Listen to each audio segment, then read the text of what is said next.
Yeah, hi viewers. Today the topic that I'm going to deal with is our changing Earth. The Earth is ever changing. That's a known fact, right?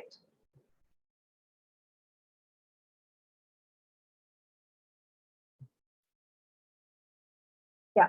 Now the changes that happen on the Earth is caused because of two forces. That is endogenic force and exogenic force.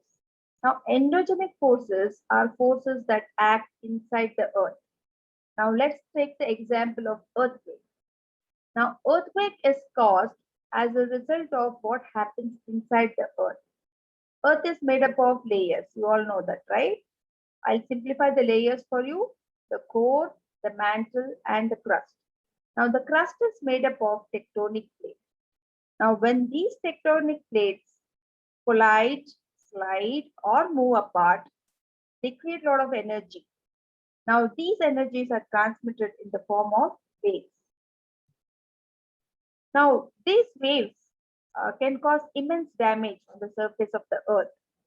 Depends on the intensity of the earthquake. The damage can vary from minor to major. Earthquakes cause a lot of damage to lives and properties all over the world. You can see here the earthquake caught live on camera. The building is collapsing and it's caught live on camera.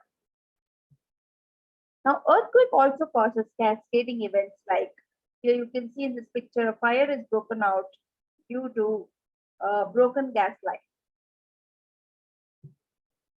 Now, this is the rupture of a dam due to earthquake.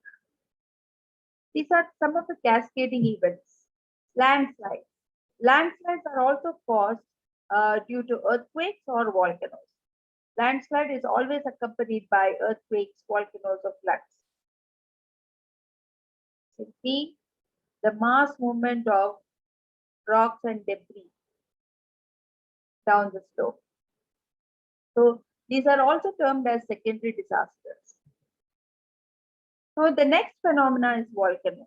Volcano is also caused due to endogenic forces. The the molten magma comes out of the vent as lava. Here you can see the volcano erupting. The gas and the ashes are released into the air. Now, endogenic forces are also involved in mountain building. You can see the Himalayas were formed when the Indian plate collided with the Eurasian plate. Indian plate slowly moving towards the Eurasian plate, and thus Himalayas were formed. Now, coming to exogenic forces, you have forces. These forces act on the surface of the earth. Now, river and sea waves, wind, glaciers, these are some of the agents, exogenic agents, and they cause weathering, erosion, and deposition. Weathering is the breaking down of rocks. Erosion is washing away the top layer of the soil. And deposition, the consequence of erosion is deposition. It is the end activity, the erosion when the agents like river, wind, glaciers lose their velocity, they deposit all the sediments in a particular region. Now let's see the work of rivers. Now, as you can see in the picture, there's a waterfall. Waterfall also cause erosional activity. When the water falls from a great height, it erodes the material underneath, below it. You can see the hard rock below the waterfall and also the soft rock. Now the soft rock gets eroded faster than the hard rock.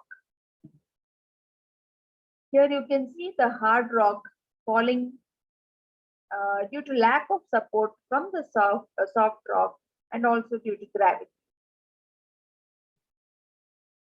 Here in this picture, you can see the soft rock eroding, slowly eroding, The hard rock, which is above the soft rock, loses support and eventually falls down due to gravity.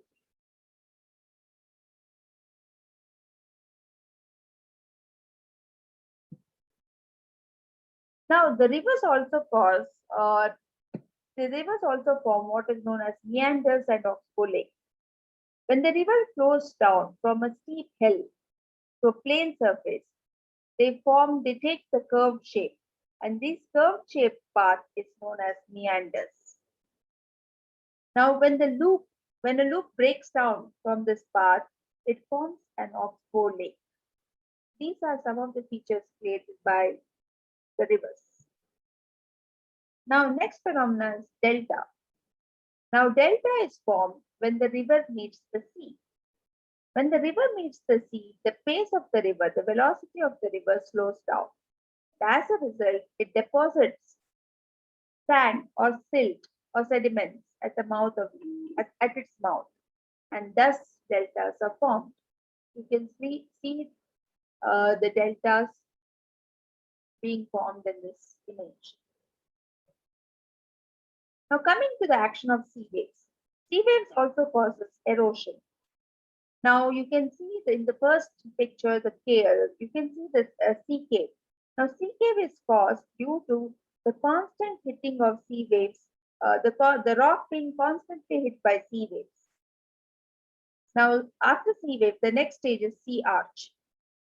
Slowly the sea cave becomes the sea arch. And the next stage is the stack. Due to constant hitting of sea waves, the sea arch becomes stack. You can see here the action of sea waves causing sea cave, sea arch, and then the stack. And then the stack is also eroded slowly. Next comes cliff coast. Now, as you can see, there is a cliff on the shore, on the seashore. Cliff is an elevated rock.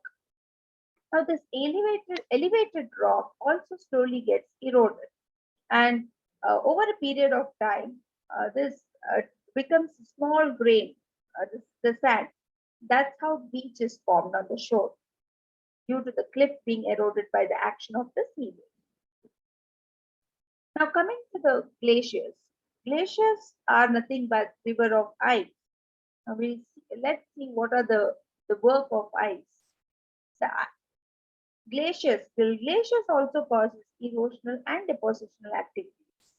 Now you can see beautiful lakes here. Now glacier erodes the material as they flow through the surface of the earth. Now when the surface of the earth is eroded, it creates a hollow, and this hollow is filled with glacier. And when the ice melts, it forms beautiful lakes. Now, depositional feature of glacier. Now, as the glacier move, the movement after a while, the pace of the glacier slows down. The velocity of the movement slows down, and the glacier starts depositing sediments brought by it. You can see the glacier here is depositing all the sediments on its way. So these deposits are called moraines. You can see medial moraine, lateral moraine, and terminal moraine. Next is the work of wind. Wind also performs erosional as well as depositional activities. You can see a mushroom rock here. This is caused by erosion. The wind erodes the lower section of the rock at a faster rate than the upper section. This causes the formation of mushroom rocks. Next is sand dunes. Sand dunes are nothing but mountains of sand. This is also caused by erosional as well as depositional activity. You can see the sand is getting eroded at the same time deposited somewhere else. The last feature is loess. Loess is nothing but the sand dunes getting mixed with organic materials and forming a plateau. It takes several millions of years for this plateau to be formed. The image that you're seeing here is the loess in China. I would like to end this presentation by a quotation.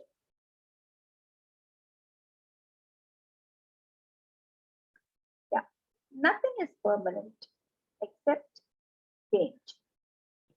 Thank you.